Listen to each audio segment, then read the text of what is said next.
এই চ্যানেলে সম্প্রচারিত সকল খবরই সচেতনতামূলক এবং শিক্ষণীয়, কোনো কিছুই প্রভাবিত নয়। দেখো, হরিদেবপুর থানা এলাকার যেই ঘটনা আমরা আজকে রাত্রিতে 11টার সময় থেকে তুলে ধরছি, সে হলো একদম রাত দখলের যে মিছিল, প্রতিবাদী মিছিল আরজি কর নিয়ে, সে প্রতিবাদী মিছিলে যে আক্রমণ, নাম উঠেছে তৃণমূল কাউন্সিলরের 115 নম্বর ওয়ার্ডের। এবার সেই যারা আক্রান্ত হয়েছিলেন 15 থেকে 18 জন, তারা কিন্তু আজকে এমআর বাঙুর হসপিটালে তাদের মেডিকেল চেক আপ করাতে নিয়ে গেছিলেন কলকাতা পুলিশ হরিদেবপুর থানার পক্ষ থেকে।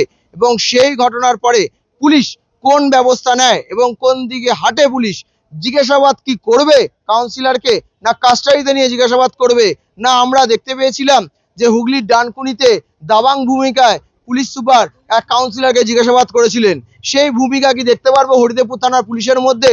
না ভয়ে শীতধারাটি নেই, যেটা ডাক্তাররা বলেছিল, সেই ঘটনার চিত্র দেখতে পারবো। হরিদেবপুর থানা কোন ভূমিকা নিয়ে এগিয়ে চলে, হরিদেবপুর থানা জিজ্ঞাসাবাদ কিভাবে এগোবে?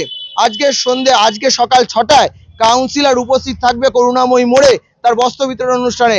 সেইখানে কি গিয়ে সরাসরি জিজ্ঞাসাবাদ করতে পারবে হরিদেবপুর থানার পুলিশ? না, তাদের থানায় ডেকে এনে জিজ্ঞাসাবাদ করতে পারবে হরিদেবপুর থানার পুলিশ? যে ঘটনা আমরা শুনেছি, আমরা হসপিটাল থেকে যেই ঘটনা আপনাদের সরাসরি সম্প্রচার করলাম, সেই ঘটনা হলো যে একটি 8 বছরের বাচ্চা মেয়ে, তার কলারবোন ভেঙে গেছে এবং তার সাথে 3 জনের টিচ পড়েছে, আর বাকি জনদের প্রাথমিক চিকিৎসা দেওয়া হয়েছে। আক্রান্ত হয়েছেন 15 থেকে 18 জন অ্যাপ্রক্স মহিলারা এবং পুরুষেরা।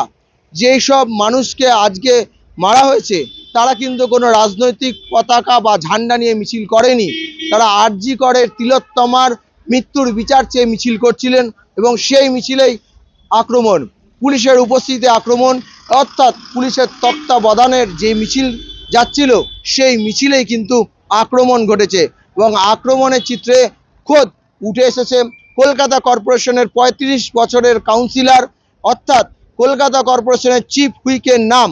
এবং সেই নাম এবং সেই ঘটনা যখন বেড়ে উঠেছে, তখন সেই জায়গায় দাঁড়িয়ে কিন্তু এই জায়গায় যেই ঘটনা উঠছে তা কিন্তু অত্যন্ত চাঞ্চল্যকর। এবং কোন দিকে যায় এই ঘটনা, এবং কলকাতা পুলিশ অর্থাৎ হরিদেবপুর থানার পুলিশ কিভাবে দেখে এই জায়গাটা, সেই জায়গাটা কিন্তু দেখতে হবে এবং নজর রাখতে হবে থানা কিভাবে ঘটনাটি তদন্ত শুরু করে। আমরা অবশ্যই নজর রাখবো। আপনারা নজর রাখুন ভিশন প্লাস নিউজে। ক্যামেরায় সৌমিক মহাজনের সাথে Debarun Chakraborty, vision plus news, Kolkata.